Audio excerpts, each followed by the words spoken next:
Hello,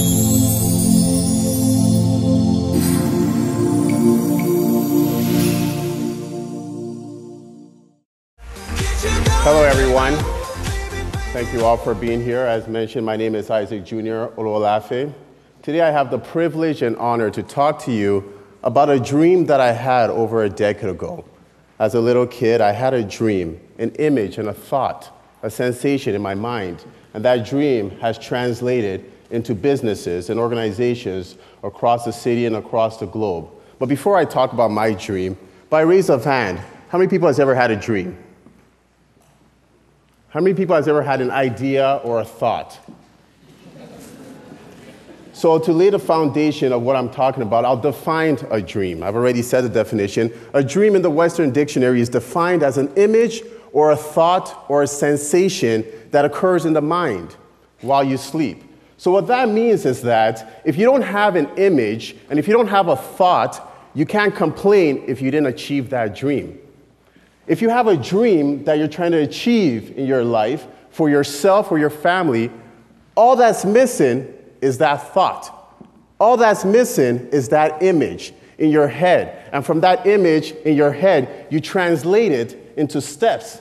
Steps that would translate it into actions. Actions that would translate it into turning that dream into a reality. I'll give you a little bit of a background of myself. I didn't have a PowerPoint, and I just got this blazer, so I'm not breakdancing. You're just going to hear me speaking. So I was born in '83 in Nigeria, the eldest out of 4 siblings. And my parents, who were big dreamers, and that's where I probably got it from, they had a dream back home in Nigeria. They said, what if we could go to Canada and have a better life? What if we could go to Canada and give more opportunities for our children, better education, better lifestyle, better health care? So at age 4, we moved to Canada.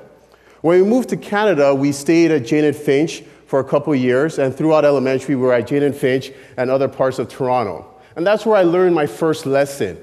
So as I'm talking, I'm going to talk about the dreams and the transaction of the dreams and how the dream got bigger and bigger and the lessons that I learned from that dream. The first lesson I learned is that depending on the environment you're in will determine the thoughts and image that you have in your mind.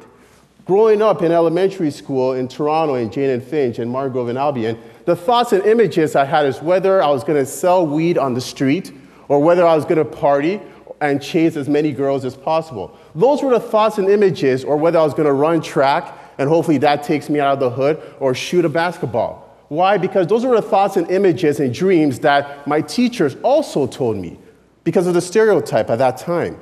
But once again, my parents had a bigger dream for us. They said, what if we could move our children from an environment that's not safe for them into another environment that is good for them? So going into grade 9, they moved us to Woodbridge. We went from Toronto to Woodbridge. So I'm grade 9, 16 years old.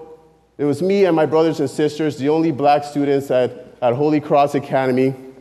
And it was a different environment. But because of that different environment, it changed my thoughts and my images, which changed the dreams that I had. Because when I moved to Woodbridge, I started to see individuals driving nice cars. I started to see individuals with nice homes, individuals with businesses, individuals building generational wealth.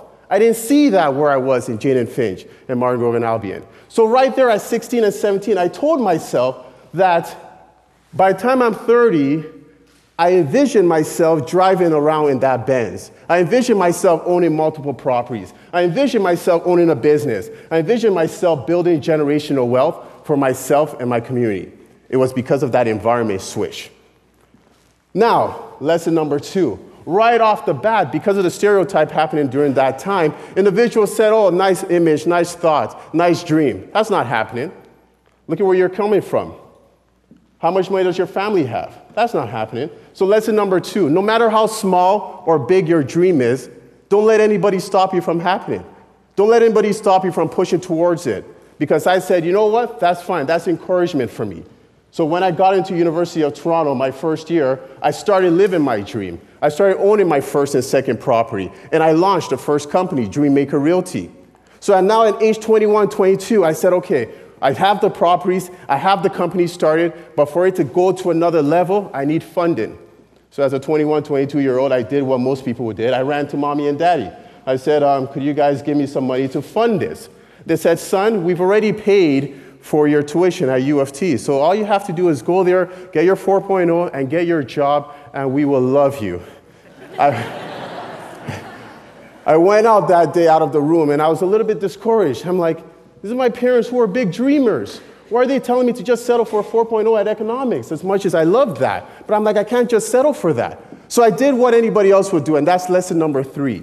Any dream that you have that's big, that's going to change anybody, change your life, and change the community, you need sacrifice. So at age 21, 22, I sacrificed something.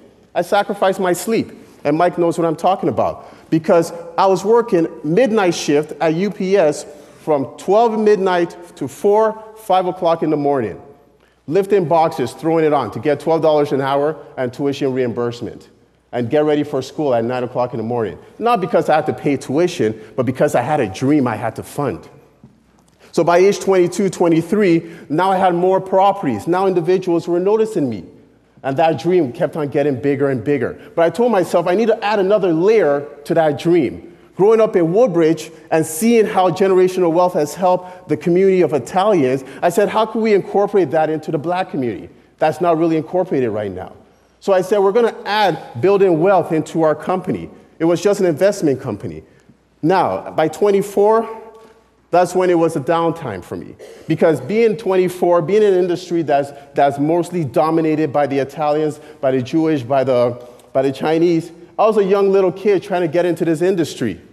Nobody wanted to show me the ropes, so I had to work even harder. Nobody wanted to try me because I was too young. And my friends, they believed it, but not everyone believed it. So I was on my own. But I put in sweat equity, I put in capital, and by 25, I did what I thought I'll do at 30.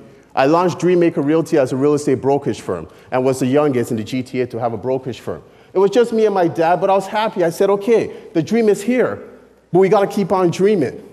By 26, I realized something growing up in the church. Whatever you do, you always got to leave tithes and offering. So I said, whatever I build, how much money I make, I got to give back to the community. And not just the black community, but the surrounding community. Being happy with what I learned at University of Toronto, I went back to them and I said, I want to start a scholarship. So we started a scholarship, Dreammaker Realty /Family, Olowolafe Family Scholarship Award.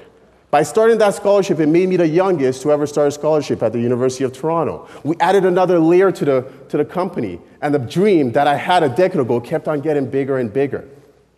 By adding that scholarship and making a pact that we will give 9 to 10 scholarships in other organizations and communities every year, it changed the business dynamics. Because automatically, U of T put our story that would normally cost $50,000 to go into Alumni Magazine and put it in there for free and put it all around the world. So we were getting calls from Australia, getting calls from the UK, getting calls from New York, because they were encouraged by the story. Why? Not because we sell good real estate, which we do, but because we had a dream, because we were giving back. By age 27, I started to realize the dream even more, because now I was married to my university sweetheart. Now I had a baby. I wish I was able to put her up, right? 20 months-year-old daughter named Kayla. So now I was experiencing generational wealth from the family, not just teaching about it, but knowing that now I have a role to build generational wealth and teach that to my daughter. Now at 28, almost a decade after I had that first image and first thought, now there's 4 companies. Now there's a non-for-profit called Build Our Wealth. Now the 4 companies, Dreammaker Realty, Dreammaker Management, Dreammaker Developments, and Dream Fund Holdings. It's all a dream about a brand around a dream that I had, a thought that I had to change the lives of not only myself, but our family. At 28, we decided that the non-for-profit that we have is going to change the lives of not 100,000 people that we first started, but 1 million people in marginalized communities. So we're working with the Toronto Community Housing. We're working with organizations. We're looking for 100 organizations, not only within GTA, but around the world, to change how individuals that don't have access to real estate, don't have access to investments, gain access to it through our companies. And I thank God we've been able to do that, and we'll keep on doing that. So turning 29 in a month, that's a new layer that we're adding to it.